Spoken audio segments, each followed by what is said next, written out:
Hello, all you ex-communists, and welcome to Operation Affirmative Vampire. That's right, I've gone right back to the Count-Vel.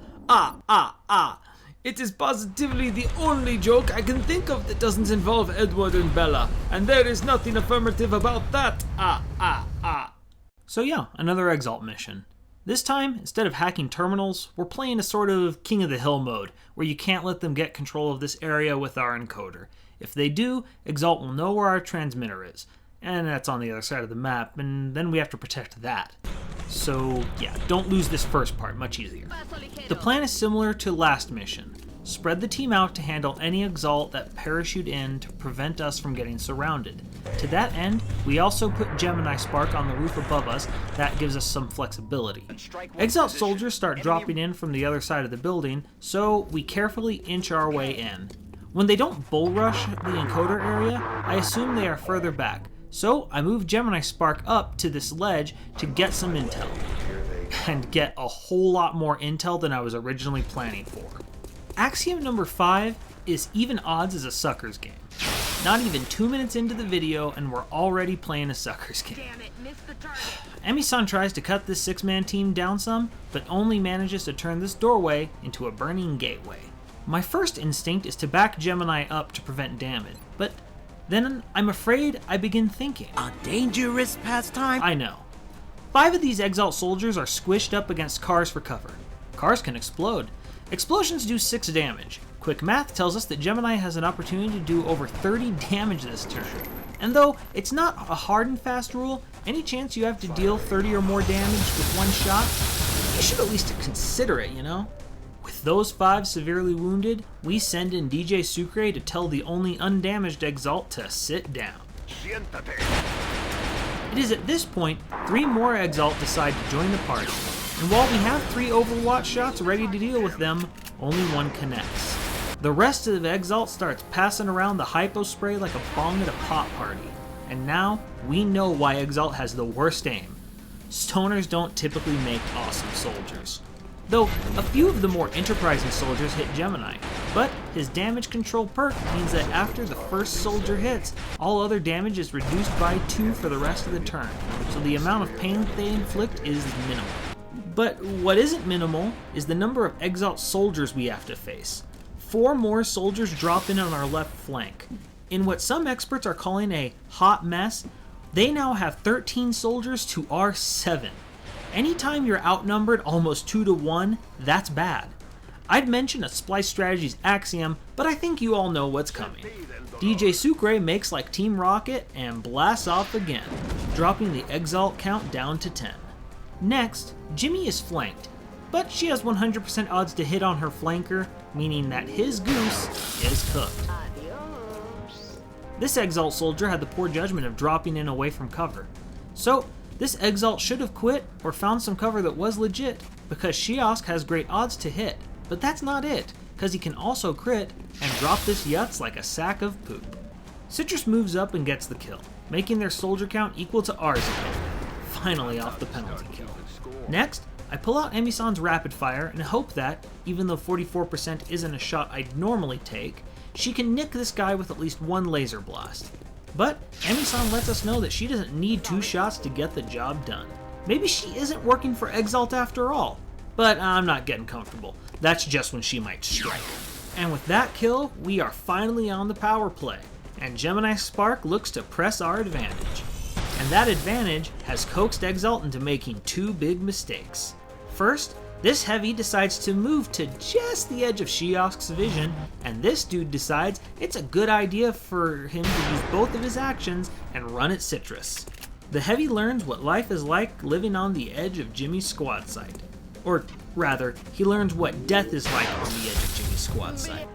And Citrus adds insult to injury because he's not just going to kill this guy with a pistol, but he's going to moonwalk in front of him to show this guy how little he fears him.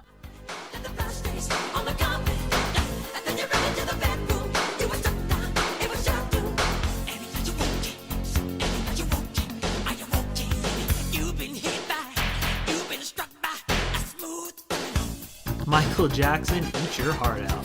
So, this Exalt now thinks it's a dance fight or something, because he gets happy feet and tries to waltz into our room.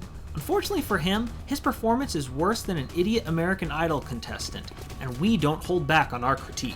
Corpse on the ground, looking like a fool with your corpse on the ground. So the last of Exalt's reinforcements show up and whoa! Personal space, Exalt. We need to get rid of this stalker, and Evil Emi-san jumps into action. But is there anyone you'd feel less comfortable shooting over your shoulder at bad guys than Evil Emi-san? Okay, well, so she didn't pull any funny business this time, but we all know she's just biding her time until the next betrayal. So Adrian Rod and Shiasuke attempt to get rid of this guy, but suddenly have a case of not being able to hit the broadside of a barn. So Jimmy sighs, mutters something about having to do everything herself, and pops a photon in this guy's pumpkin head. Oh, also, this guy takes railgun wound like a dude. Somebody ate his Wheaties this morning. Jeez Louise. Well, he may be tough, but he's not dumb enough to try and eat another one and decides to retreat, only to have a very awkward moment when he drops down, only to find Citrus standing right there in his supposed escape route. This retreat didn't go quite as well as planned. Yep, well, sucks to be you. Bye now. Ouch, that did not look comfortable. That just leaves 2 more Exalt baddies to go. This one tries to book it, but he doesn't hit the wisest stopping point. But hey, at least he got to decide where he died. This last guy, well, Shiasuke and Jimmy kind of decide that for him. So ends Operation Affirmative Vampire. Nearly outnumbered 2-1 early in the mission, we come out with no deaths and only Gemini Spark getting any damage. It goes to show you, having several upgraded soldiers really improves your options and allows your squad to handle situations that would leave lesser soldiers running around in panic and flailing their arms like Kermit the Frog. In the promotions front, we only have 2 upgrades, but one of them is huge. Everyone stand and salute Colonel 06 Jimmy. And her options are, in a word, awesome. In the Zone makes it so that any kill she gets on a flanked enemy doesn't take up her action, allowing her, if there are enough flanked enemies, to just empty her clip in an entire turn. Double tap allows her to use both of her actions for shooting as long as she doesn't move. In the Zone is potentially more game breaking, but as squad sight sniper, Jimmy is less likely to be behind enemy lines to get flanks, so I'm going with the more consistent double tap option. Our other promotion goes to our other sniper, 10 Adrian Rod, who has earned the nickname Lowrider. Now, normally I give a snapshot sniper good ground, which provides a bonus to aim and defense against enemies lower than her. But with the nickname Lowrider, it doesn't seem appropriate. Plus, I've turned her into my covert ops specialist, so she will be fighting with more pistols in the future. So, she's taking Gunslinger. The new intel that we got on Exalt is that they're not in a country within the Arctic Circle? I question how this is the best intel we could get. And also how this eliminates the United States. Yeah, sure, they might not be in Alaska now, but couldn't they be in the contiguous United States? Whatever. Progress is progress, and we have 3 more countries off our potentials list. With no Exalt cells to currently worry about, it's time to award some badges. We give the Striker Eureka badge to the Rocket Man himself, 01 DJ Sucre, to improve any healing we need to give him. Then, even though he can't wear it before it's cool, 12 Shiasuke is getting the Cherno Alpha badge to improve his defense behind cover, and he looks really boring without his beret and hipster glasses, though the facial hair is nice. We head down to engineering and get some more excavation done, and then our level 4 access lift completes. So we do some more excavation. But before we can finish scanning, it's back to work as it's abduction time. And while I'm very tempted by Egypt's offer of a support at the captain level, Germany is nearly rioting, and if I ignore them, France and Russia will soon be joining them. So the choice is clear. Plus, Germany is offering us some Volkswagen engineers. We could use some fine German engineering. Though we insist the Germans throw in some chocolate with the Engies to sweeten the deal. Since we're going back to fighting aliens, we need to be sure and bring along the taser. So we're taking away Emi-san's grenades and giving her the taser. All give a sigh of relief.